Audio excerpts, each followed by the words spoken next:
I'm the dude. So that's what you call me. Are you a virgin? Yeah, not since I was 10. Are you there, God? It's me, Margaret. Come on to the coast. We get together, have a few laughs.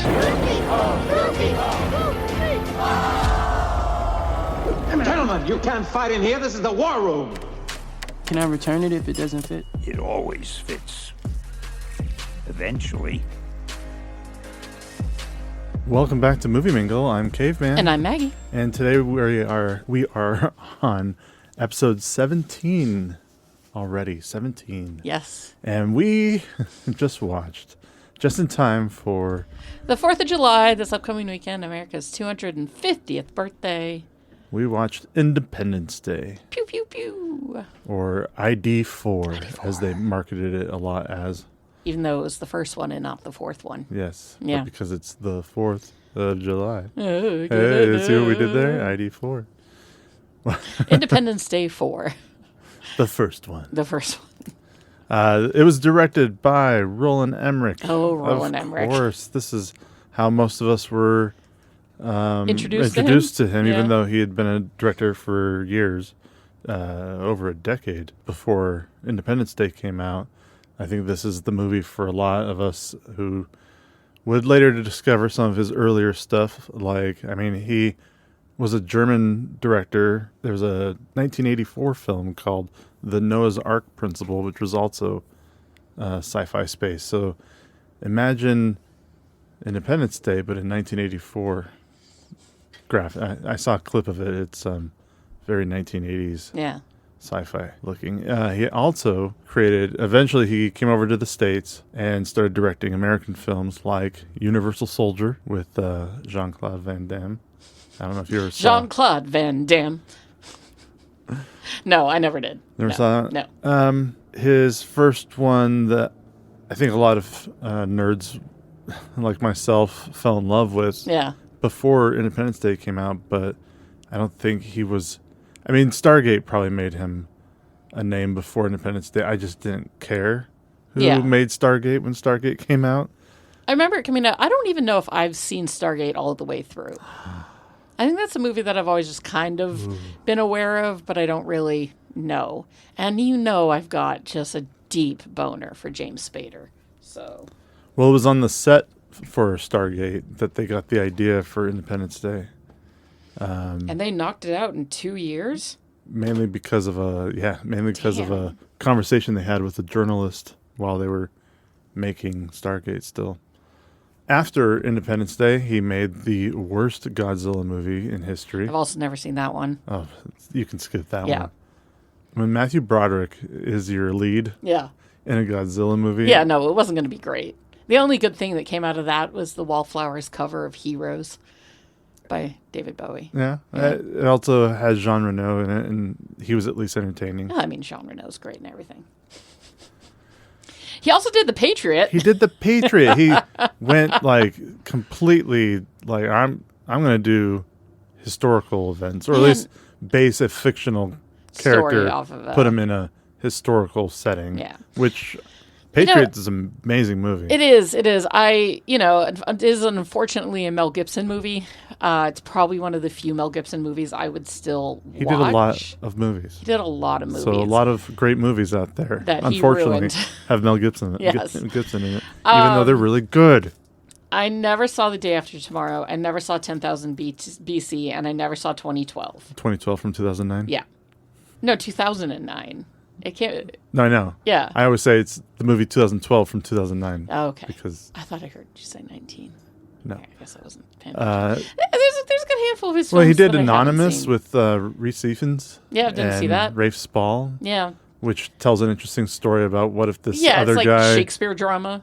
Well, it's like, what if this other guy was the real writer behind all of Shakespeare stuff? It's always been, what if it was Christopher whoever? Well, it's fun because it's Reese Ifans who plays the other guy, the real writer. Yeah. And Rafe Spall plays Shakespeare. And I like both those actors, and so it was at least... I wouldn't watch it again, but it was entertaining with those two guys. Then he gets back into, more destruction, bang, bang explosions with White House Down, and that's the Channing Tatum, Jamie Foxx one. Olympus Has Fallen, I think, is the better of the White House's exploding movies. Yeah. With Jared Butler. Yeah. And I don't remember who plays the president in that one. Oh, the Two-Face. Harvey. Oh, Aaron Eckhart. Aaron Eckhart. Live IMDb in of our brain. One of the worst movies that Roland Emmerich has made so far, which, I mean, a lot of those are not great. Like, 2012 isn't really a great movie. 10,000 BC definitely isn't a great movie. But Moonfall. All right, no. First of all, you skipped over a couple of things. He did a movie called Stonewall that put a white man, I believe, I don't know if the man is gay, like the character is gay or not, but he puts a white man in the middle of the Stonewall riots, yeah. Which were started by trans black women. You know, and women of color and drag queens, but he like he fucking just shoved in a white guy to tell that story. Did he just Stonewall his way into Stonewall? He stonewalled his way. A white man stonewalled his way into Stonewall. Moonfall was wonderful. You shut your fucking mouth. Moonfall was a great goddamn movie. It is so fucking stupid. Moonfall is beyond goddamn stupid, and I lapped up every single minute of it. I don't know. There is something really fun about watching Halle Berry and Patrick Wilson just like run around, and the moon's an alien, but it's also attacking Earth, but it's also falling, but it also doesn't want to attack Earth. And like, there's no way anybody on Earth would have survived anything that happened on this planet because of the moon falling, but people did. I loved it. It was so dumb. It was so bad. It is so dumb. He also made a Midway movie that I don't think anybody talked about. I think that was an Apple film, wasn't it?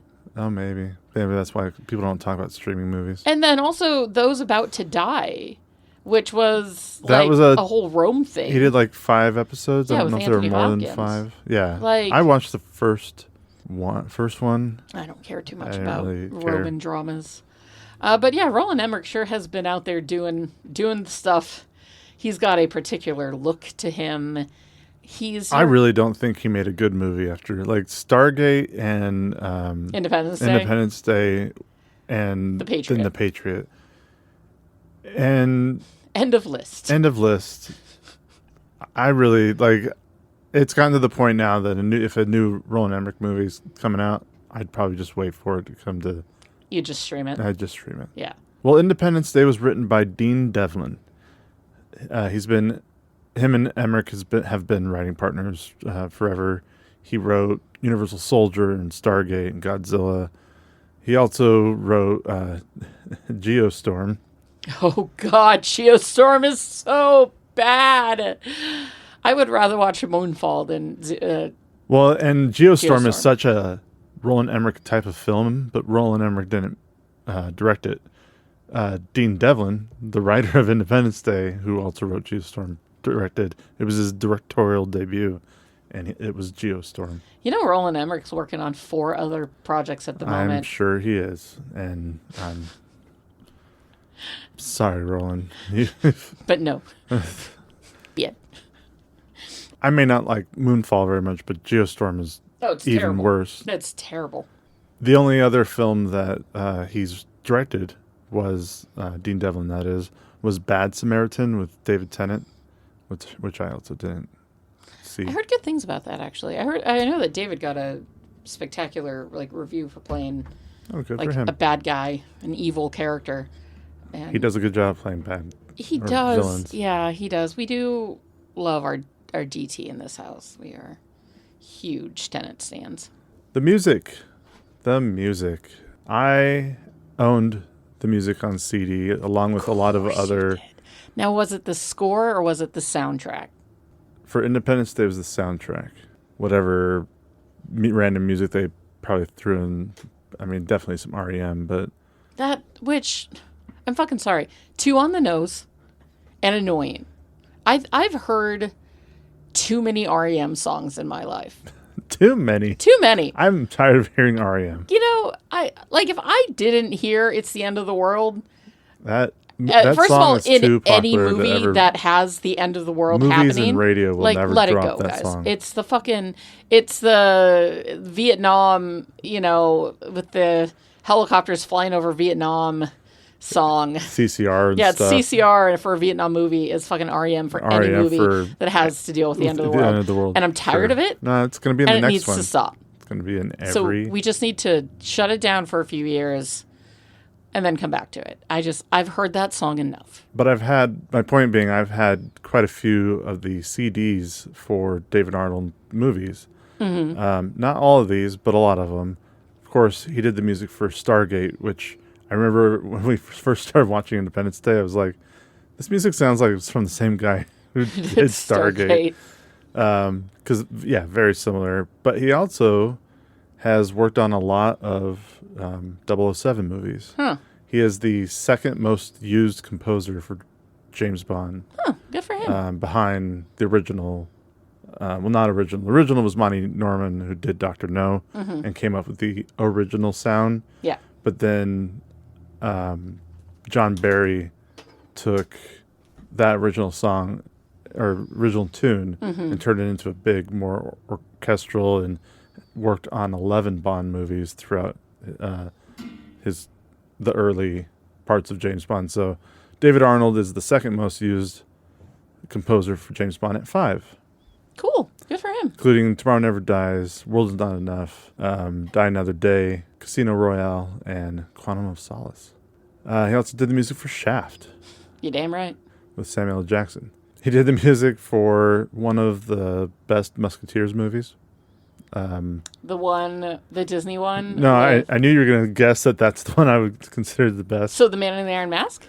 I would also understand why you would think that. Oh. Well, then what's the Mickey Mouse one? That's also a really good one, Yeah, but come on. not in my top 3. Those are my top 3. No, this one's just called The Musketeer, and it's the one... first of all, it was directed by the guy who brought us Time Cop to bring back some more Jean-Claude Van Damme. Jean-Claude Van Damme. Justin Chambers played D'Artagnan in a Musketeer movie with Tim Roth. Tim Roth was the main villain. You've lost me on this one. And you've never seen it? Nope. It's really, really good. And the last time we talked about the Musketeers on our podcast, I unfortunately had to edit it out because the sound got all squiggly. So, yes, Man in the Iron Mask Man in the Iron Mask is the superior Three Musketeers film. Yes. Everybody loves the one with Charlie Sheen and Kiefer Sutherland and Oliver Platt. Thank you. Everyone loves that one. That one's it's cute and it's fine. And then the Mickey Mouse one is legit. I haven't seen the Mickey Mouse one probably since I was in my single digits of age. I watched it with our children, with our eldest child, because there was nothing Mickey Mouse that our oldest child didn't want to watch. True. That kid watched every Mickey Mouse thing. The amount of times I've seen Mickey and the Beanstalk is ridiculous. And I think about it every time I'm trying to cut something really small or really thinly. I think about the scene in Mickey and the Beanstalks where he cuts the beanstalk bean. where it's super thin. You can super thin. You see right through it. Yeah. But no, I know I've definitely seen it within the last 14, 15 years. But no, the Musketeers are a fine story. But if we were to ever cover one on this show, I would love it to be The Man in the Iron Mask. 'Cause that movie created so many boners for me. Yeah. That have withstood the test of time. One of the reasons why I really like Justin Chambers, not only his portrayal of D'Artagnan, but also just in general the movie of the Musketeers. This one, they really, really do a great job of sword choreography. Yeah. And in the earlier films, D'Artagnan was often very acrobatic, and so they brought that back for this movie. He's a little more acrobatic. Him and Tim Roth have a great face off at the end, and it's one of those hidden gems that I think more people should look for. Add it to the list of movies that we need to watch, but not for the show. So many movies. David Arnold also worked on music for Zoolander, and most recently Frackham Hall. Fuck 'em all. Yes, it's fuck 'em all. Fuck 'em all. That was a fun little movie. That was Fuck 'em Hall. Fuck 'em Hall. Fuck 'em Hall Fuck 'em Hall. was sort of a spoof movie on like Downton Abbey, essentially, and like the early British, early 20th century British aristocracy in between the wars. And it's extremely funny. I mean, it's one of those movies where they have so many jokes packed into it that you have to pay really good attention. A lot of visual gags. A lot of visual gags. They're also... a lot of payback gags. They're spitting out jokes. They are throwing out. It's much like 5 a minute. Like Pop Star, Never Stop, Never Stopping, which I genuinely would like to do a cover on the show because Pop Star, but also that movie, straight up spoof too, like spoofy like airplane. It's perfect spoof. But yeah, exactly as well. But just like there's like 6 in each minute. They just throw jokes at you, and it's incredible. But yeah, Feckham Hall was a delight. I really enjoyed watching that movie. Cinematographer for our beautiful Independence Day film was by Carl Walter Lindenlaub. Probably Lindenlaub. He worked on Moon 44, which was one of Emmerich's early German films. Then Universal Soldier and Stargate and Rob Roy with... I haven't seen Rob Roy in years. With Neeson. Yeah. Liam's Neeson. So way back in the Wayback Time Machine, in the way back when in my life, when I had a long distance boyfriend who was Scottish by heritage and thus obsessed with his Scottish heritage, we watched that movie Long Distance, with each other, and like I watched it and like wrote him love letters. It was it was so silly and young and innocent and a sweet summer child that does not exist anymore. He also did the cinematography for the movie The Jackal. With Bruce Willis and Richard Gere, which I really like. I think it's probably one of the earliest Jack Black films I remember seeing. Wasn't the whole twist of that movie is that like he was gay and thus a psychopath?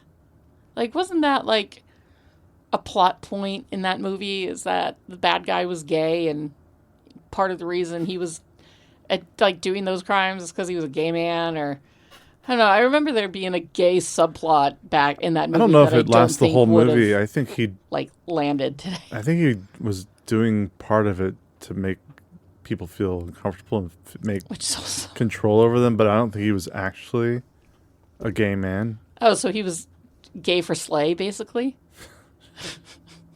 He knew how to get what he wanted. I don't know what else to tell you. It's been a long time since I've seen it too. But Jesus Christ, man. Gay for slay. I'm going to write that down. The scene where Will Smith goes out to get the paper, that sort of oblivious moment where he's not sure what's going on, and he looks both ways at his neighbors, and then he finally looks up. And the camera pans up. Slow it's see. Really beautifully put together. So I do have to give this guy his flowers, because this movie looks incredible. Even with its sort of, 90s janky CG and special effects. It doesn't matter. The it's special effects, well shot. I think this movie could have looked a lot worse. It could have looked so much worse.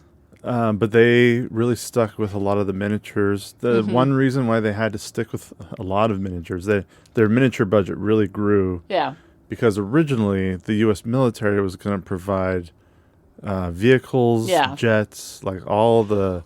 Which I bet you that scene where we paused it and we were looking at it, there's this really quick, 3-second scene that is an establishing shot of a bunch of military airplanes and people, walking around them. Yeah. The ships, the planes themselves and everything in the scene that's, physical feels very real.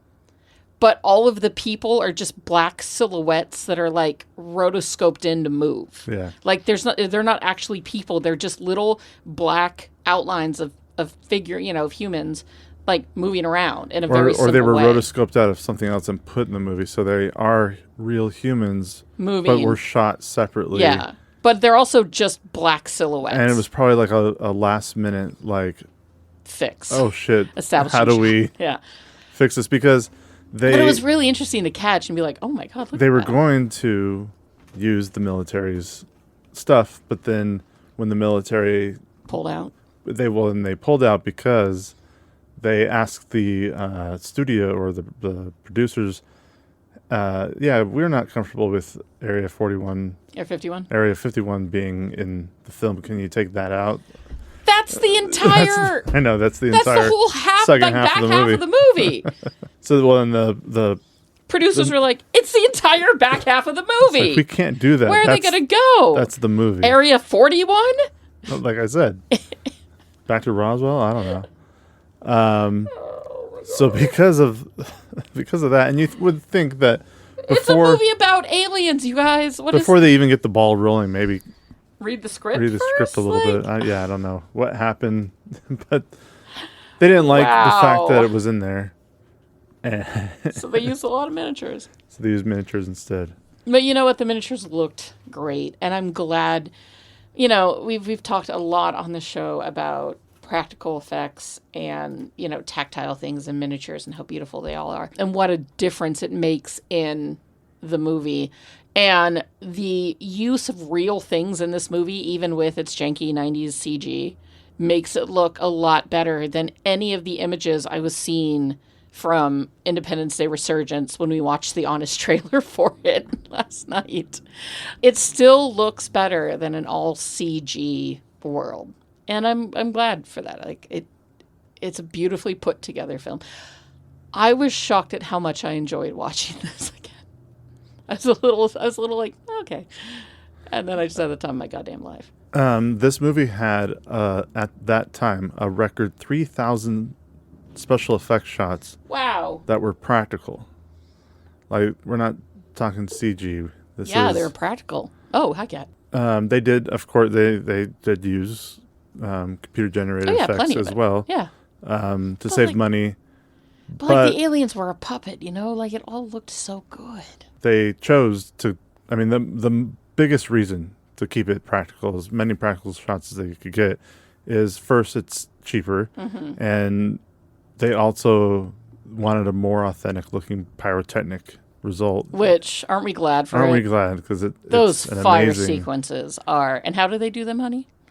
Oh, well, essentially, and it's really cool to watch the behind the scenes on it, but all those modeled blocks of cities and skyscrapers and everything is just a really big model put on its side, and the pyrotechnics and explosions all shoot upward as fire likes to do. Yeah. And it's shot with the camera looking down at the fire, and so it looks like it gives the impression rolling that fire is moving just forward. And it's shot in such high speed that they can slow that fire down and really you get just those big ripples and make it look like a tidal wave coming through a city instead of just like little pops of explosions. If any of our listeners who care at all about Independence Day and the behind the scenes stuff and haven't looked into it, definitely check out. I know that the Corridor Digital guys have done like many videos on Independence Day and how they did the special effects. And then, just look into, like, that stuff's got to exist somewhere on the internet, like how it was made, because it's really just beautiful filmmaking. And, you know, we're talking about miniatures, but the biggest spaceship that they had was 30 feet wide. That had to have been the mothership, right? That was not the mothership. Oh, was it one because of they could get better close-up. They wanted better close-ups with like the underbelly. And one of the big city-sized destroyer ships, as they call them. And the mothership was only 12 feet wide, but that one didn't need as much. First of all, it's in space the entire time, and so you don't need it to be big for detail. And then the White House was 10 feet by 5 feet. And took 40 explosives to destroy it. You know, in 2026, it's something cathartic about watching the White House get exploded. Something, I don't know, just a little, can't put my finger on what, but in this day and age, watching the White House go up in flames sort of made me go, nice. Isn't that pretty? Isn't that pretty? Independence Day on Rotten Tomatoes has a 69% from critics and a 75% from audiences. Letterboxd has it at a 3.3 out of 5 and Metascore of 59 and a 7 out of 10 on IMDb. That all feels about right. Which brings it to a 68%. Because this is a great movie but it's not a great movie. It's great because of many reasons. Yes, right? There's the nostalgia of We it. were teenagers when it came out. I saw it in 96. Yeah. Yeah, I was 12. I was 11. Like, I remember the build-up to this movie. I remember seeing it in theaters on the 4th of July weekend. And we'll get into this particular topic later on, but I like Caveman, and I'm sure most of our listeners will agree. This is a movie that your dad has picked one thing about it that pisses him off, that he bitches about every time he sees it or thinks about it. For my dad, it's Vivica A. Fox kicking in a steel door with a lock. Caveman, for your dad, it was... On this movie, I don't know. No, you told me. You were like, my dad used to complain about... Oh, shit. like Will Smith punching the alien. Oh. That's another big dad complaint. Like, how is he strong enough to punch the alien? To knock him out for hours? Yes. And he's inside of a protection suit. Yes. When it happened. My dad's big thing for most action films is always the one hand hanging on to whether it's a helicopter, no matter or what a cliff, it is. Yeah. and then holding like a woman at the same time. Yeah. Like anytime that happened in a movie, it would always be just like that. Like, oh sure, oh yeah, right, is always the response. I think there's something so sort of wonderfully pure about dads being angry at dad movies. Like, just being like, well, I just think... Why isn't this match up in reality? This takes me right out of the film. How could that skinny 95-pound woman kick down that door? And we were always like, Dad, haven't you ever heard of like the adrenaline of mothers when it comes to saving your skin? I just don't think... And the fucking dog, which, to be fair, my angry dad thing about Independence Day is that fucking dog. How does the dog survive? And the dog is literally never not at their side. Nobody thought to just be like, can you The leave dog your never dog? does anything either. Like it, No, he's it serves no purpose. It serves the purpose of there's a dog, and There's a people dog- will this family has a immediately dog. Be connected to a dog. Sure, and it does when it's like running away from the fire and jumps into the So goddamn stupid. hallway or whatever, that doorway, that fucking janitor's dog. closet in the Yeah. middle of a tunnel, whatever it was. Where the fire doesn't enter. Yeah, the fire stays out completely. Yeah. And there's no such thing as smoke inhalation or, just the blasting heat of what happened. Yeah, she doesn't get cooked alive at all. Nope. Also, it's aliens coming down from space and destroying major But cities. why is the fucking dog always there? It's literally the dog is in every single scene. Come on, dog. This going back to our original point, there's a lot of great things about this movie, but this movie is still cheesy as fuck. Oh, yeah, absolutely. And it's a great time, but it's not a gold standard film. But it's a pretty good action film. And action films are what they are. We were disappointed when we found out that there are no plans, it being America's 250th birthday. Yeah. And it's Independence Day's 30th anniversary since coming out this year. And happening at the same year. Isn't that cool? And there's like no plans on releasing the movie in theaters. Why wouldn't you put that in theater? Why wouldn't you spend... I mean, maybe it's because they would have to spend money on like touching it up, like a 4K restoration, right, to show it in theaters. I'm sure there's a 4K out there. Just play it off of the Blu-ray player. Yeah. But like, why wouldn't you put that movie back in theaters for people to go see? I would totally take our youngest child to see this movie in theaters. I think he'd have a great time. There was a 2023 re-release in Australia. Weird. Yeah, nothing like Independence Day, American Independence Day being re-released in Australia. And in 2023, well, we are the pure heroes of the movie. America was the only the faction 27th anniversary of survivors that were getting shit done. So the movie was made for $75 million. God, inflation. What is that today? I don't know what that Oh, is. you didn't do that. I didn't. $75 million in 95, because it was obviously released in 96, but made in 95, 94, 95. $75 million for that movie then. It's probably like 150 or something. It would be like making a really good action movie with a lot of practical effects It's like all the... today for $150 million. Like, it just seems so low. But because Titanic was the first $200 million movie, and that was the beginning of just a fucking shit show of expensive have to movies. cost that Yeah, much. they have to cost that much. And like for the cast and for the special effects and how big and grandiose this movie is, the fact that $75 million was all that it took to cover it really goes to show that it was made in a different world. And it was still, I don't think Will Smith was getting paid No. the money he would get Like I said, now, or at the height of his career. A lot of the actors in this movie are pretty... they're well known, but they're not known. big. You're right. Will People Smith knew. was not coveting. I knew who Bill 10, Pullman was 15 only million. because of While You Were Sleeping is the only reason I think I knew who Bill Pullman was. Jeff Goldblum, of course, from Jurassic Park. I don't know if I knew who anybody else was. Well, Judd Cousin Hirsch Eddie, was I knew asking was Cousin for Eddie. And Judd Hirsch was definitely asking for 15 mil just for his own. 15 million from Judd Hirsch. From Judd Hirsch. He was Sure, like, I'm Judd Hirsch, damn it. I deserve this. Give me the money. But it made, for a $75 million film, it made 306 domestically. Yeah. And then 511 internationally. And 590 million in home media. Damn. I mean, 590? everyone owned this movie. 590 million. Yes. That's 1.2 billion adjusted for inflation. Just in home media.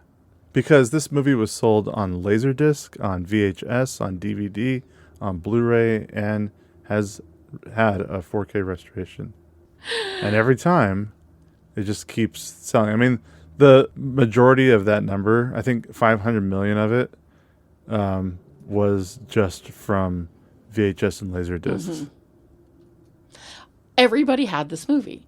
I mean, I'm holding in my hand right literally now in his hand. a VHS copy of Independence Day because That you got when? for the Christmas, I think after it came out, I asked my grandparents for it because they were always the ones like, "What do you want for Christmas?" And they knew I liked VHS or the movies. So it was always like the newest VHS that I knew were available to buy. Yeah. And so I would make a list, and I would probably put like 5 movies on there, and they'd probably give me like 3 of them.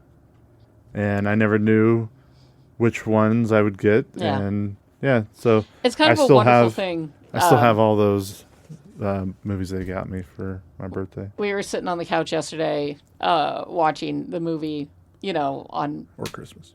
fucking Hulu or whatever. Yeah. We were watching it on, and it was very interesting holding the VHS in the hand and looking at it and looking at all the just the nostalgia of a VHS. I will always love them. It sucks that we live in an area where if they're not very well taken care of, they're mold like in an instant, which is they were in a supply closet for the longest time. That doesn't help. And that's where they got the gross. film. The film has been molded over.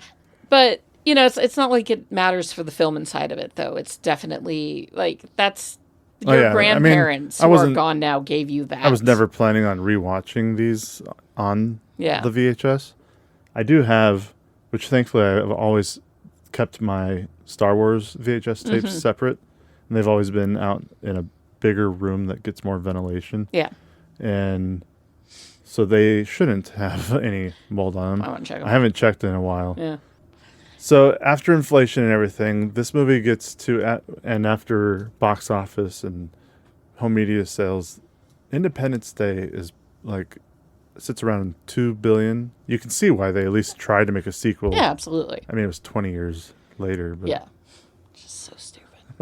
But I guess it does take time to travel very slow through space. So maybe that's how long it had to be set 20 years later. But as we were watching the movie, I was like, I'm curious what happened on Independence Day Resurgence. Maybe I'll watch it. I'm so glad we didn't watch it. Yes, I just read the plot on Wikipedia, and then we watched the honest trailer, and I was like, oh, thank God. Because the movie is horrid. How is Judd Hirsch's character still alive? He looked older in the first one than he did How in the second one. How is Brent Spiner's character still alive? Well, you got to get Data in there. He's so cute. Well, Independence Day received 35 nominations and had another 35 wins. It won every award it was nominated for? No, before it won awards, you could say it had 70 nominations. Yeah. So it won half of the things that it was nominated for. Oh, okay. That's the way IMDb always does it. These are the nominations. These are the wins. Oh, okay. Nominations aren't wins. Every time you have said that, I've always assumed that of the like you're like it's got 150 nominations and 45 and of wins. those nominations, it won that many. No. Yeah, that's I mean, what if I I always thought you were word coming it, at. if I word it that way, that's probably true because sometimes I write it differently. It was nominated for 2 Oscars. Special effects and sound design. Yeah, was that just a guess? Yes. Nice. Yes. I'm like, what would this movie have been nominated for? So which- Definitely special effects, probably sound design. So it won one of them. Special effects. Yes. Yeah. It went up against only 2 other movies that year: Dragonheart Oh, Dragonheart. and Twister. What is the better? I mean, Twister's the better film across the board. But special effects, what? Independence Day has better special effects.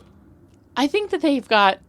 However, I love when they start throwing Independence Day houses has... and tractors at a moving Independence vehicle. Day has better It's pretty special great. effects, but that does not mean that the Twister special effects are in any way lesser. No. It is just Independence Day had more, More, that's for sure. they did more for it versus Twister, which are all like perfect, but I mean, the Twisters themselves are very 90s CG. Yeah. But I love all the practical effects of just throwing shit at a Oh, moving yeah. vehicle. Oh, when they drive through that goddamn house. Yeah. When they drive through that goddamn house. Bill Paxton, rest in peace, my boo.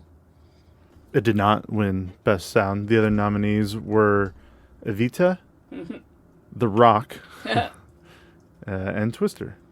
The English Patient. Well, that leads us into the cast. This cast. 90s cast all over this. This cast. And I can't even begin to get into them all. There are so many character actors that I recognized in this film. Tiny little bit parts in the background to like full dialogue. Yeah. But this movie is packed with the who's who of, oh, I know that guy. I know him. Like, it's honestly beautiful how many people you recognize in this movie.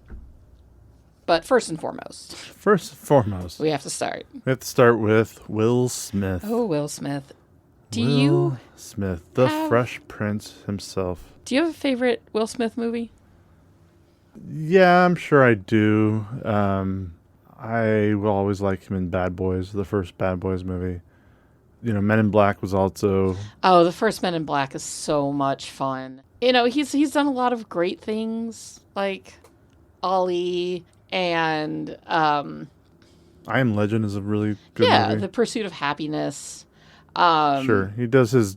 He's good at dramatic roles. He's good at dramatic roles. He's a good lot at being more a comedian. fun as a comedian. In his later years, some of his roles got a little kind of like odd. I mean, he did turn down Independence Day 2 to be in Suicide Squad, so choices. You love him as the genie in Aladdin. I think he's fun. Yeah, I think he's did got a fun really good energy. job. Yeah. Yeah. Of course he's not That's an Robin Williams, but he's also impossible- not trying. There's at no point where he's trying to be Robin Williams. There was an impossible task to step into Robin Williams' Yeah, feet. I think And, it's a fine. and he does a good job. Don't forget he was in Spies in Disguise. That's right. You can never forget that. Spies in Spies in Disguise. Listen to our Nimona episode. Yeah, check that one out.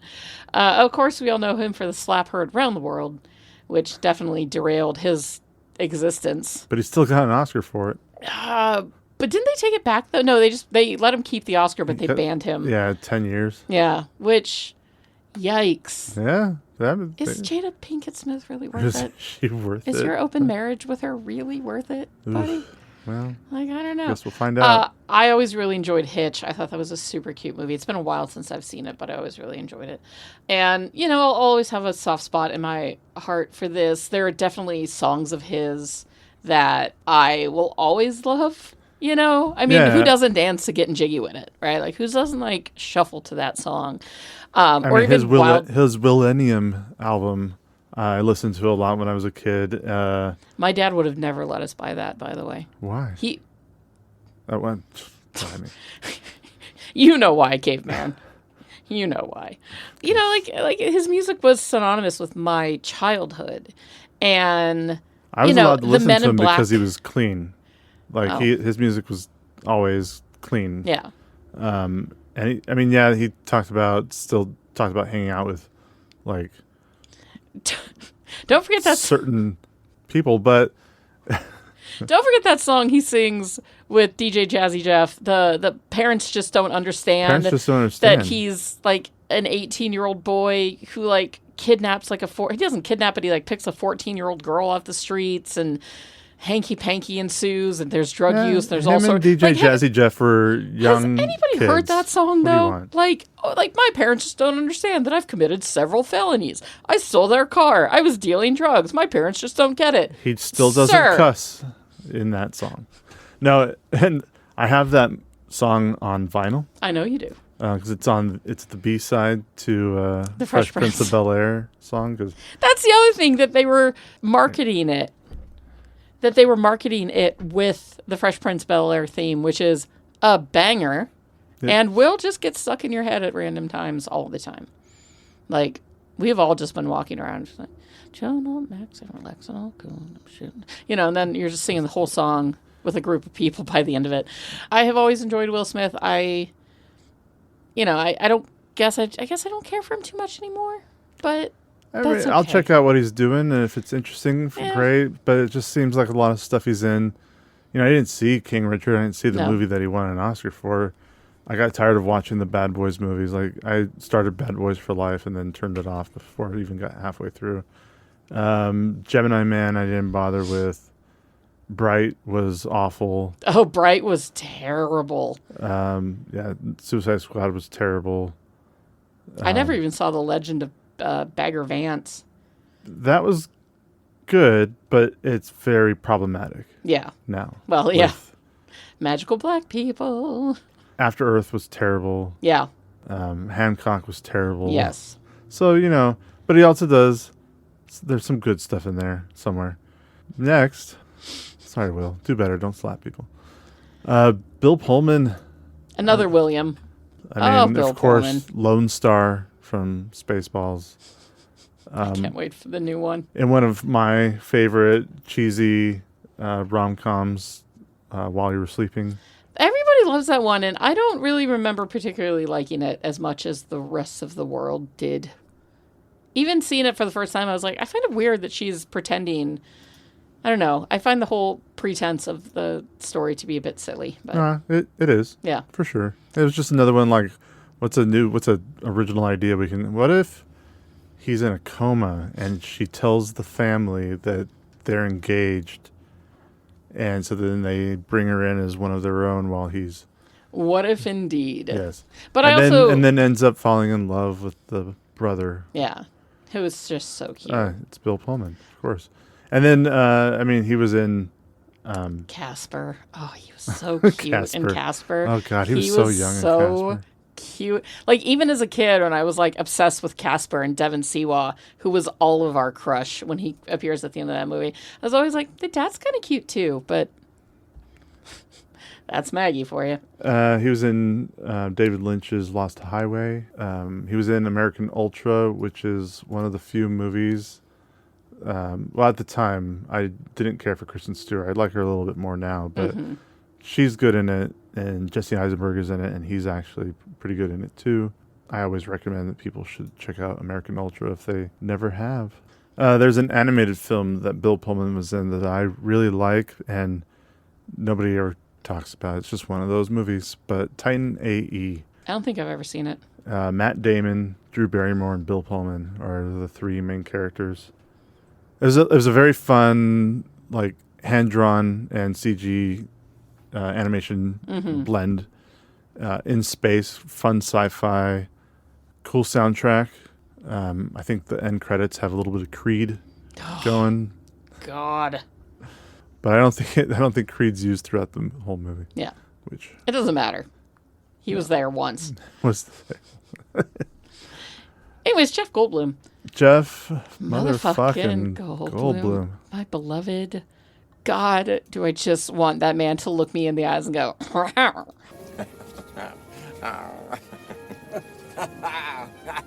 what don't you love Jeff Goldblum in? And we have talked about Goldblum we have a few times. you have brought up previously how great he is as Ruxin's dad in the league. Yes. Like, I cannot think of a more perfect casting of father and son than those two. It's just wonderful. Obviously, Jurassic Park. Obviously, we covered him most assuredly on the Grand Budapest Hotel. Yeah. But, it's just Jeff Goldblum. Like, what's your favorite Jeff Goldblum? Goldblum. What's your favorite Goldblum? My favorite Goldblum, I would say I've got 3. Mm-hmm. Jurassic Park. Yeah. The Fly. Okay. And Ragnarok. Thor Ragnarok. Oh, yeah. I would say Jurassic Park. I would say Ragnarok. And... He also, while you're looking, he also has this great role that he does in a Western called Silverado. And if you haven't seen Silverado, the cast in that one is worth checking out the movie.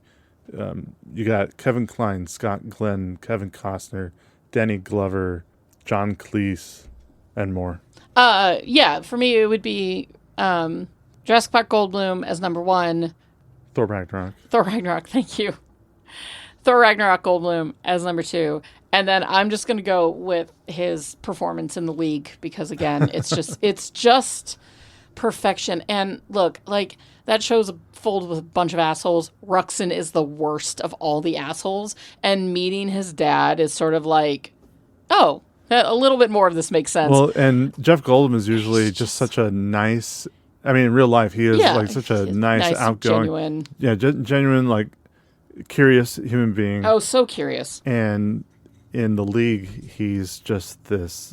smarmy asshole. Just a huge asshole.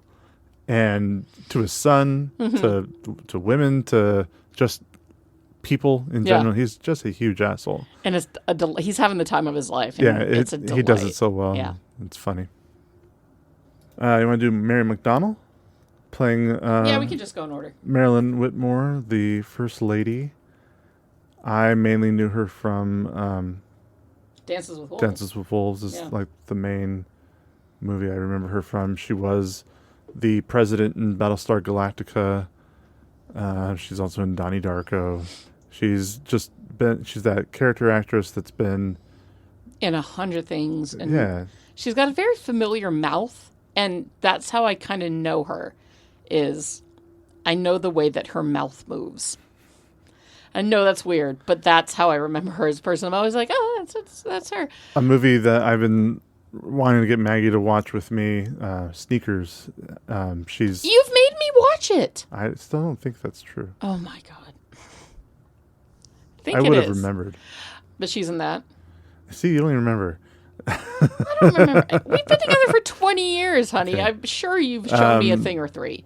Yeah, she's Robert Redford's love interest. I am not a particular fan in any way, shape, or form of Donnie Darko, and I don't think I ever will be. I think it's worth a rewatch. Have fun with that. I don't think I need to waste any more of my time on that film ever again. But Mary McDonnell, I always enjoyed her. Her part in this movie is short and basic, but it did make me well up. So there you go. Good job, Independence Day. You brought a tear from my eye. Judd Hirsch. Judd Hirsch. Judd Hirsch. Of course, he was in the TV series Taxi. That's probably where a lot of older generation people... Because I wasn't somebody who watched Taxi. He's still with us. He is still with us. He's in his 90s. Yeah. Spielberg used him in The Fabelmans. He's made appearances in so many TV shows over the years. He was the grandpa in The Goldbergs, which... Not the main grandpa, Not the main grandpa? He was another grandpa. Oh, another grandpa. Yeah, he was... I don't remember all the characters in Goldbergs. He might have... No, because the original grandpa died... George Siegel died during the making of the film. Or of the show. And then they brought in another old man to kind of play off of him. I think he was... And George Siegel played the maternal grandfather, and I think that Judd Hirsch played the paternal grandfather. Gotcha. But Judd Hirsch is great in that he always pops up in things. He pops up in things and just always does a kills great it. job. Like Yeah. I was going to mention, he was in the Safdie brothers' Uncut Gems, which he doesn't have a big role in, but when he's on screen, I'm just like, oh, I love Judd Hirsch so much because he's just so much fun to watch, and he's a great actor. God, he's done so He's much done voice so work. much voice Yeah. work, television, movies, over 100 projects since the early 70s, and like I said, Taxi Driver, or not Taxi Driver, the TV series Taxi, yeah. from the late 70s, early 80s is like his Legendary, yeah. his big thing that he was. Oh, he was in Serpico. Oh, Cop, and he was uncredited. also. I think he plays. Doesn't he? He's in Numbers. Doesn't he play? What's his face's father? Oh, David Krumholtz? Yeah. Probably. Yeah. I mean, I'm gonna look just to make sure, but I would guess that he would be playing David Krumholtz's father. Yep, he does. Mm-hmm. I remember him being in there because David Krumholtz plays such a smart guy. Yeah. And Judd Hirsch is always just that father he kind of does the same thing he does in Independence Day, where he'll say something and David Krumholtz is less like, Dad, you're a genius. Yeah. And go over to the other character who was the other brother. Because there's two brothers and their dad. If you guys haven't seen Numbers, oh my God. I think I watched one episode. Oh my God. It's such a good movie. It's one of my favorite David Krumholtz things. I love that guy. Next we have the one, the only. Robert Loggia. Robert Loggia. May I have your name, please? Robert Loggia. Can you spell that for me? Certainly. That's Robert Loggia. R as in Robert Loggia. O as in, oh my God, it's Robert Loggia. B as in, by God, that's Robert Loggia. E as in, everybody loves Robert Loggia. R as in Robert Loggia. T as in Tim, look over there, it's Robert Loggia. Space. L as in look, it's Robert Loggia. Robert Loggia, an incredible character actor. Gone now. He died in 2015, I think. He's one of those guys that's kind of been in everything. He's just another one of those character actors that's he's worked. I think his IMDb credits have him in over 200 projects, and that's ranging since the 60s, I think, or no, He was even in an the episode of Frasier. late 50s. Of course, well, everybody was in an episode of Frasier. I know, but I love Frasier. but he was in Lost Highway. Yeah, he was along with- another. Along with Goldblum Pullman. and Bill Pullman. Yeah. He was also the CEO of the toy company in Big. Yeah. Which, and it's a memorable moment of him and Tom Hanks doing the piano dance. That's always going to be a cinematic moment. I mean, I'm sure that's almost definitely what they played, for his Oscar in memoriam moment, right? Like they did a clip of him talking and then a moment of him jumping on the piano. That's what's going to happen to Harrison Ford. They're going to play Star Wars, and every time... And Indiana Jones. Yeah, one or the other. But But you know that it's going to be Indy fucking cracking the whip. I remember... So don't put that out there. well, he's getting old too. But Harrison Ford even said himself, like that. He's like, he went up on stage one time. Yes. He's like, that song's gonna haunt me to my grave, or something like that. It's like, yeah, sorry, buddy. That grumpy old man. Yeah, I love him. One of the TikToks I saw last night was just footage of him in his prime Indiana Jones physique, glistening with his shirt off and working out and stuff, and God damn it, that man was so fine.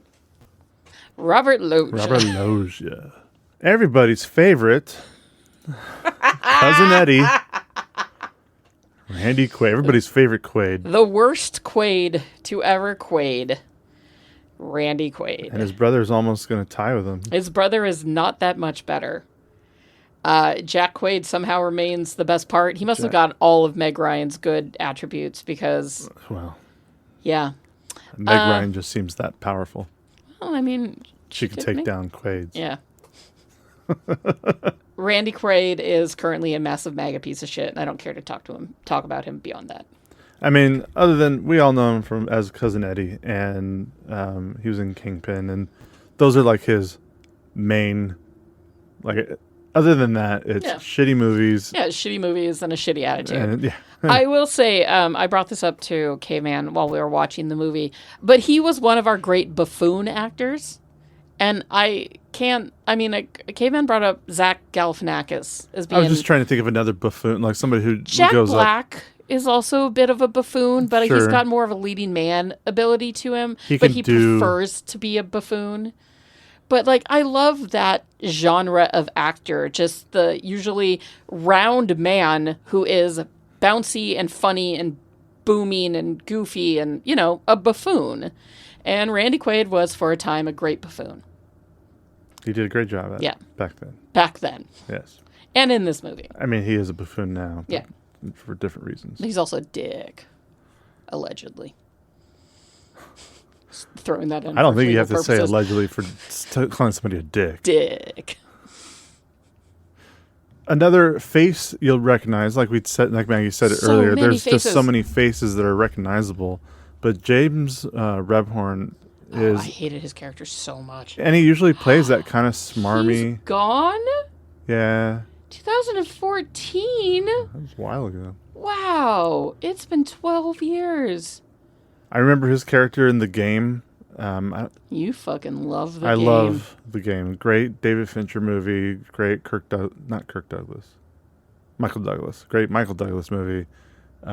He plays like the guy at the desk, like, fill out all this paperwork and we're going to do all these different tests for you. And he's just so good at that. And then later on you realize that he's some other guy. It's fun and he's really good in it. I just want to get that out there. I really liked him in it. You know what he was also in for only 2 episodes but left a big enough impact that I can still very vividly see his lines at the moment is he plays Liz Lemon's dentist in 30 Rock. I don't remember. At one point, she looks at him and goes, "When can I have hard cheeses again, doctor?" And he goes, "Liz, I made this pamphlet for you." And he literally hands her a pamphlet that says hard cheeses and you.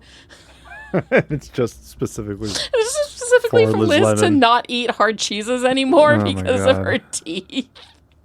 And then also she says that he's not a real doctor, so she won't let him in. He won't let her into the like the prize bucket that he has, even though it's a glass jar and she can see a Batman. And he's like, even though this Batman is right here and we both know you see it. And she goes, "Oh, you jag." When it comes to the many, many, many lines from 30 Rock that I quote often, anytime somebody mentions hard cheeses, I say out loud, "When can I have hard cheeses again, doctor?" And nobody gets it. Nobody should. But we can thank him for that. Oh, yeah, this man, like his character in Independence Day fucking sucks. I hated his character so much. I get that they needed to have kind of like an antagonist against Bill Pullman and somebody to like, you know, constantly be pushing at the president to be doing something else, but I did not like him at all. So, I got an idea. Well, first I was going to say we got Harvey Firestein, who I was just... I'm Harvey Firestein. Oh, Which- God. Ah. Don't hurt yourself. Honestly, I think the only other movie I've seen him in, I know he's done so much. And, So much. I just don't think I've seen it. But the only other movie that comes to mind right now is that he was one of the guys that helps Robin Williams disguise himself as Mrs. Doubtfire. No, I mean, he is a gay icon. I know that. I know and- who Harvey Firestein is. And he originated the role of the mom on Hairspray on Broadway. Yeah. Harry Firestein's, you know, he was in Mulan. He was in Big Mouth. He's done a billion voiceover bits and bobs. Like, you know, he's done Broadway. He's a gay icon. We love Harvey Firestein. We do. And we always will. He's the best of the Harveys, definitely. And, yeah, he's great. Brent Spiner, obviously. Always have a Data crush from on Star Data. Trek, yeah. Even in this movie, which Caveman thinks is really weird. I don't know. I would have give that man a haircut and a bath. Like, he would have been handsome.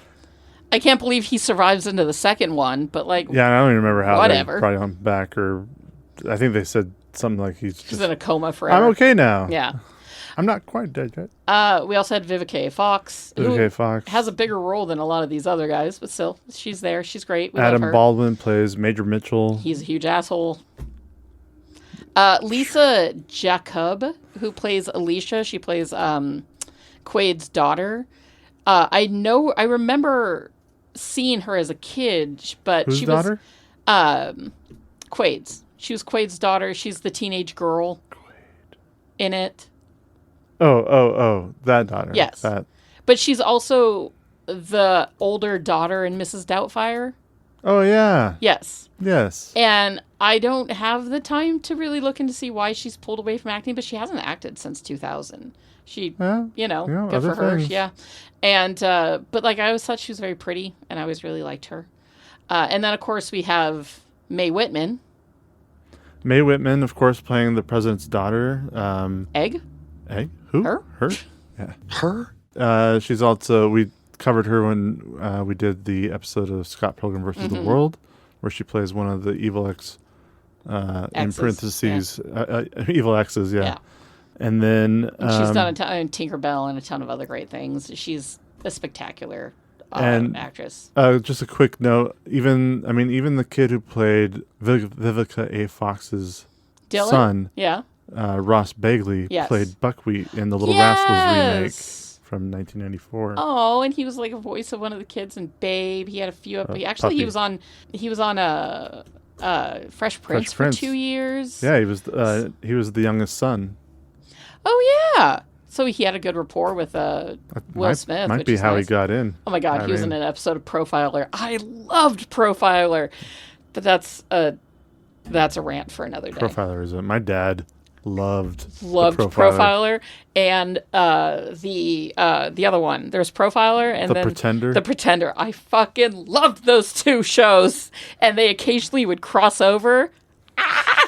Anyways, I would rewatch them in a heartbeat if they existed anywhere online. They might. They might Especially be on things Peacock. like Pluto or Oh yes. Tubi or something. Tubi has been a godsend lately for wanting to rewatch old TV.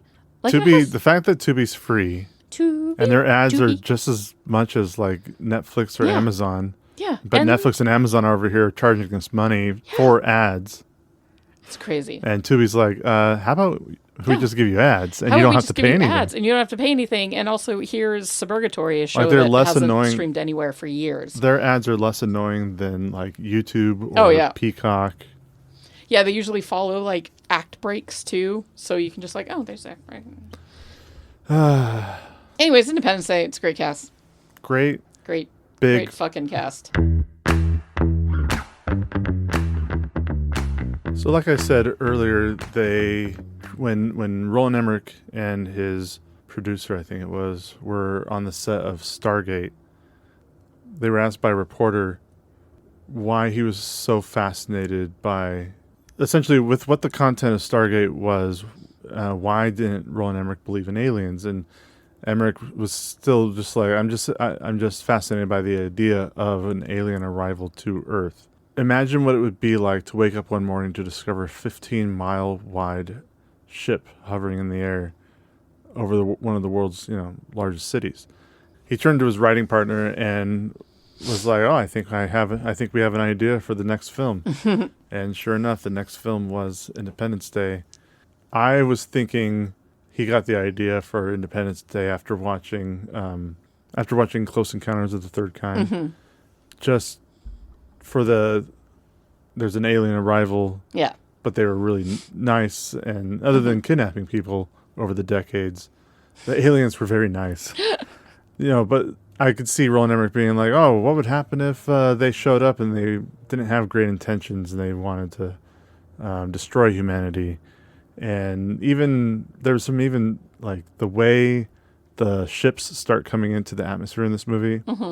The same exact thing happened in Close Encounters. The way the clouds in the sky turn to fire, the ship breaking one the must Earth's always atmosphere. play homage to what comes before them, right? Sure. Even when in Close Encounters they're communicating with the mothership by using lights and sound and flashing in different patterns, and they do the same thing with a helicopter in Independence Day, flashing lights at it to communicate, to say, we come in peace. And I love how the aliens are just straight up like, no. Boom. Done. War. Nukes. I haven't seen Independence Day. Like, before watching it yesterday, I haven't seen this movie in its totality for a very long time. And so there were parts of it that I guess I could say I kind of forgot about, some different story beats.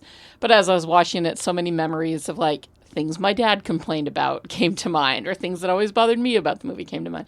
But I had just such a fun time watching it. You know, like I said a little while ago, in 2026, on the eve of our 250th birthday, patriotism in this country is a bit dire.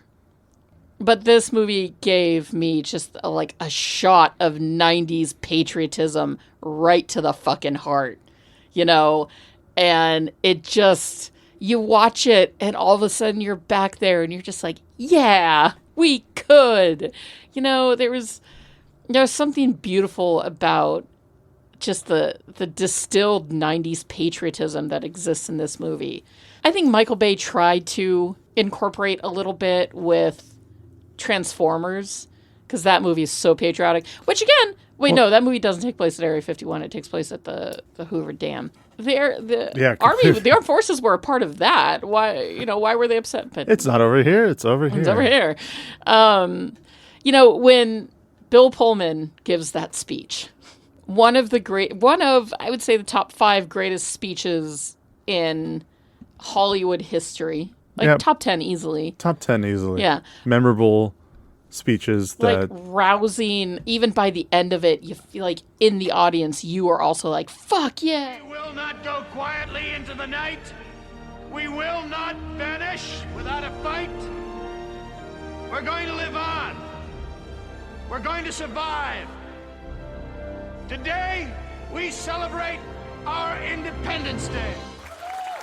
According to IMDb, that scene was filmed in front of the airplane hangar that once housed the Enola Gay, which dropped the bomb on Hiroshima. The crowd was not supposed to clap, but the speech was so good that they were all just like, fucking yeah! Because, of course, that speech is so good. It's so good. And so the clapping was spontaneous, and they kept it in the film because it's so fucking good. Just that 90s patriotism. It felt good to feel it again. Another thing I loved about watching this movie yesterday was listening to you quote it so much. I didn't know I remembered so many lines, but as they were popping scene up, was coming up, I was just like, oh yeah, I just remember how he responds to that. Which means that somewhere in your brain is a dusty filing cabinet labeled Independence Day. And you pull it open. Independence Day lines. And somebody was just flipping through and throwing up lines because you were getting them. You're getting most of them right, too. There were a few words you stumbled on. Few that were You even got cadence down. And every time you would do it, I would just kind of look at you and just be like, oh my God. Because as a kid, and there's a reason I wanted this on VHS so I could watch it over and over. This film in here might be molded right now, but I was already wearing it thin before that, so it got lots of use out of it. Yeah, but you're my favorite nerd. We've been together 20 years. You're my best friend. You are the love of my life. You're my favorite nerd. So watching you tap into that childhood nerdiness of a film that you loved when you were a kid and that you knew beat for beat, it just made me really, really aw, that's my man. It was really cute. There are a lot of choices in this film. And I don't know who decided, whether it was Jeff Goldblum, whether it was a costume designer, I don't know who decided to dress Goldblum up with a bared chest and all that jewelry. But I would like to thank them because,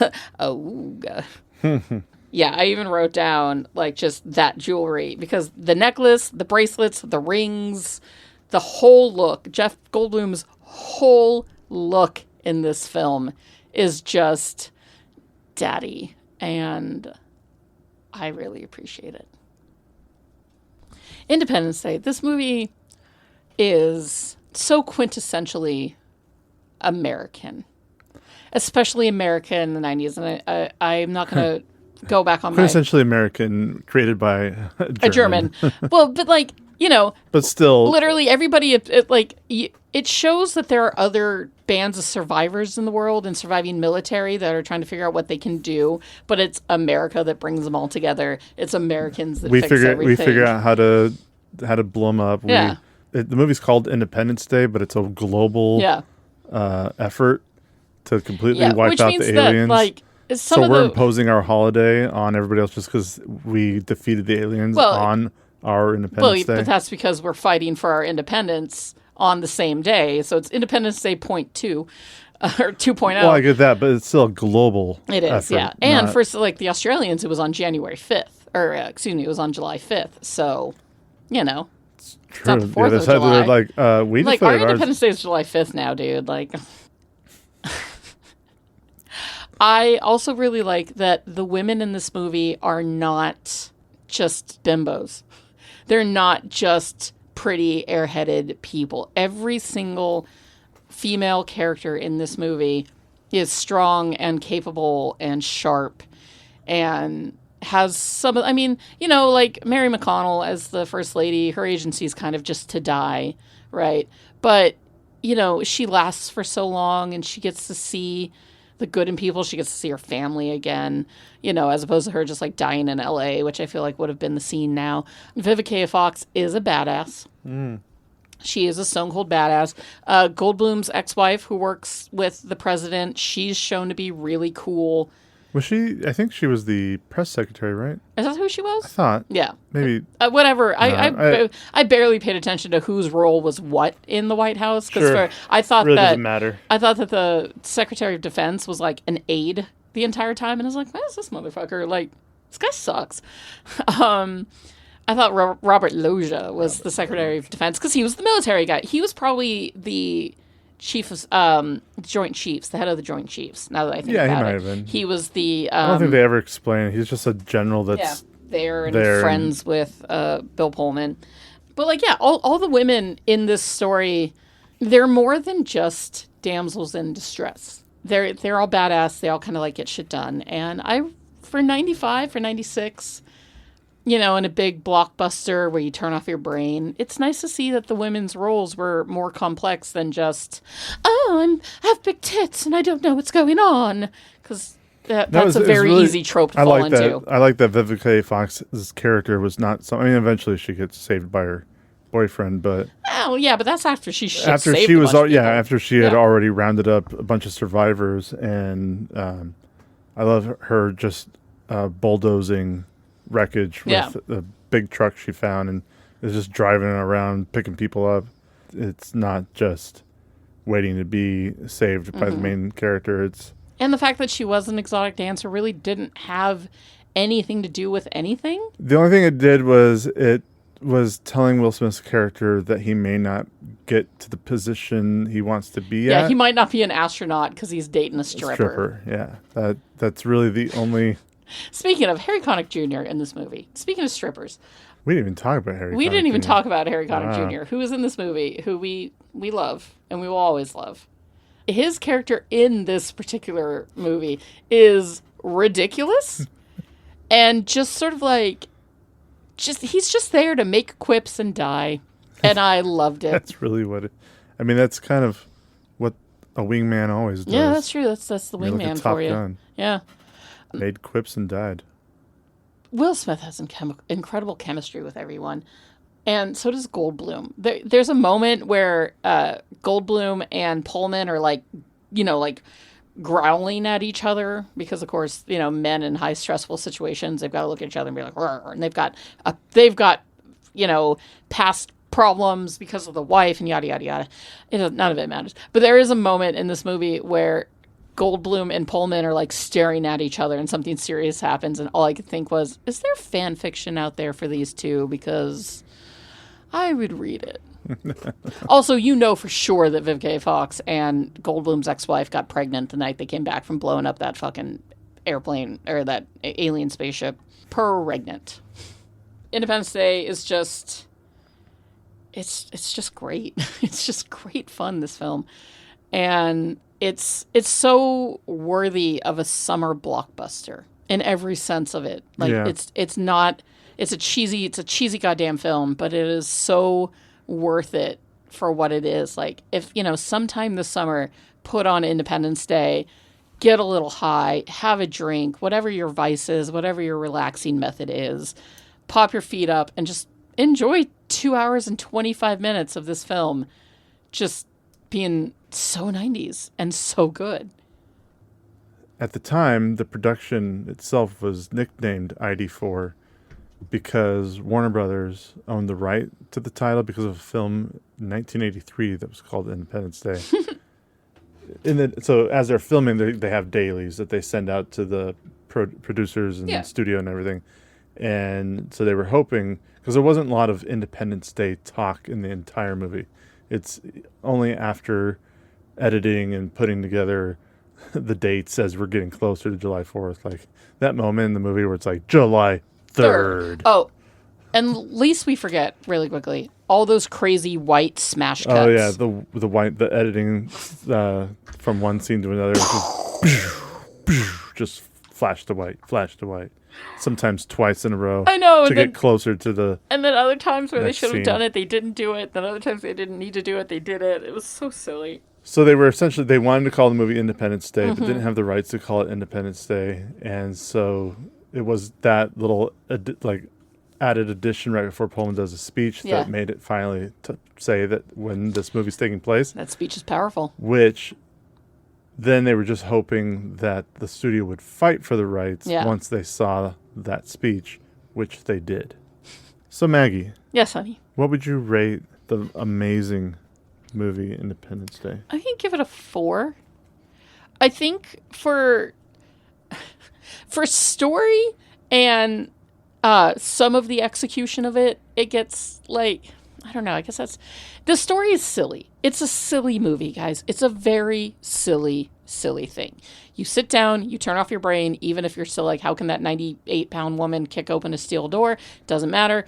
You turn off your brain and you watch it and you enjoy it, which I would say would give it a 3.5, right? For being a great blockbuster and all those other things.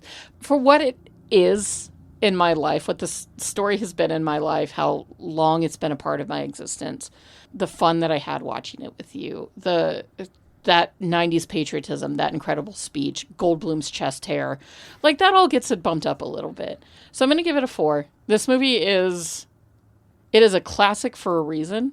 Yeah. And I'm hopeful and glad that it will stand the test of time. This movie will go down in film history for blockbusters, for Roland Emmerich films, for Will Smith films. This movie will always exist, and it's always going to be a fun watch. What about you, honey? As far as the filmmaking aspect of it and acting and everything wrapped up into the more critical side of me, definitely says that this movie is more of a 3.5. Yeah, same. But because nostalgia is strong. Yeah. Because I was so young. I was a teenager when this came out in theaters. Yeah. It's enough for me to keep the VHS tape that my grandparents bought me for Christmas. No matter if I can't play it or not, I'm keeping it. Of course, it's more meaningful because I got it from my grandparents as well. So, there are also some amazing, not just the practical effects and seeing a destruction movie like this. I mean, it started Roland Emmerich's whole destruction. Yeah. He's made so many King of the disaster movies. Yeah, it's a great disaster movie. But on top of that, it was just there are certain scenes that stick with you, like when the mothership is going over D.C. and the shadow slowly crawls over D.C., but then when it hits the Washington Monument, the effect where the shadow on the ground keeps going, but then you see the other shadow start crawling up the monument. Yeah. The scene of all the RVs driving across the salt beds in probably New Mexico or something. And at the it's at the Bonneville Flats. That's where they filmed it. Yeah, because of course they needed a giant salt dry lake bed. Yeah, and you just have a fun cast with Will Smith and Jeff Goldblum especially. Yeah, those two are great together. And so this movie definitely comes 4 out of 5 for me, just because of growing up with it for the last 30 years. It means more to us as the people that we are, and that's why it gets better rating. Really quickly, one shot that I wanted to talk about before we kind of lock it all up. The establishing shot of the spaceships leaving the mothership. Yeah. And how it's black for a moment, and there's all these like gold lights, and it breaks away, and you see space, and you see the alien spaceship, and you see all the smaller spaceships, the destroyers headed down. That is spectacularly well done. You're flying over the moon. Yeah. Neil Armstrong's footprints are and vibrating and into non-existence. Kind of erasing history. Yeah. So good. So stupid. They're about to erase our history. Yeah. Everything. Humanity. Great film. It is. Yeah. So, Maggie. Yes, honey. I have 2 questions for you. Good. Wait. I'm Harvey Weinstein. Kick it. That didn't look like it went well. Hey, man. I just got a D-Rog for doing my job. Politics, man. The culture of fear wins again. I can't get anything done here. Hey, about that idea that we were talking about? I'm working on it. I'm waiting for a call back from our friend at the Hill. Who, Corbin? You called Corbin? Do you think you can do something? We'll see. Maybe some limited field ops under my supervision. Yes, that'd be amazing. I would Easy, Ed. I've got to see a cleric in Milan. We'll talk after. Okay. Thank you. What is that from? That is from Oliver Stone's Snowden with Joseph Gordon-Levitt. And that was... I recognize his voice. Joseph Gordon-Levitt. That was Timothy Olyphant with Joseph Gordon-Levitt. Huh. There's also... I never saw this movie, but Zachary Quinto and Nicolas Cage and Rhys Ifans is also in it. Tom Wilkinson. Although I don't care much for Edward Snowden or his story, that might be an interesting film to check out. I mean, we've never done a single Oliver Stone movie. Yeah, but are we going to pick that one? No, if we're gonna do an Oliver Stone movie, we're gonna pick the one we've talked about the most, which is JFK. Yeah. Even though Platoon's great, and I don't need to watch Platoon again. One day I'll see Natural Born Killers, and my main thing with that one is I just want to, because Tarantino wrote it, and then you have Born on 4th of July and dozens of more films that Oliver Stone has directed. But we're not talking about Oliver Stone right now. We're talking about Timothy Olyphant being in Independence Day. Would that have made this movie any better? No. Not having him in the movie would not affect how maybe it would affect how I would feel about it. Because if he had if a little baby Timothy had a little bit part, would I hold this movie closer in my heart? Maybe. Actually, yeah, I think it would. If he had little baby role. Sure. Yeah. I'm not going to say anything because I already have a guess for myself for question number 2, but I'm going to ask you. Yeah. Question number 2. Who would you have had Timothy Olyphant play? Oh, that's just tough. I could see there could have been a point where if and this is the fantastical idea of taking Timothy at any age and putting him into a movie that exists outside of time, right? Yeah, sure. There is a way where I could imagine, and this hurts my heart, but I could imagine him in the Goldblum role a little bit.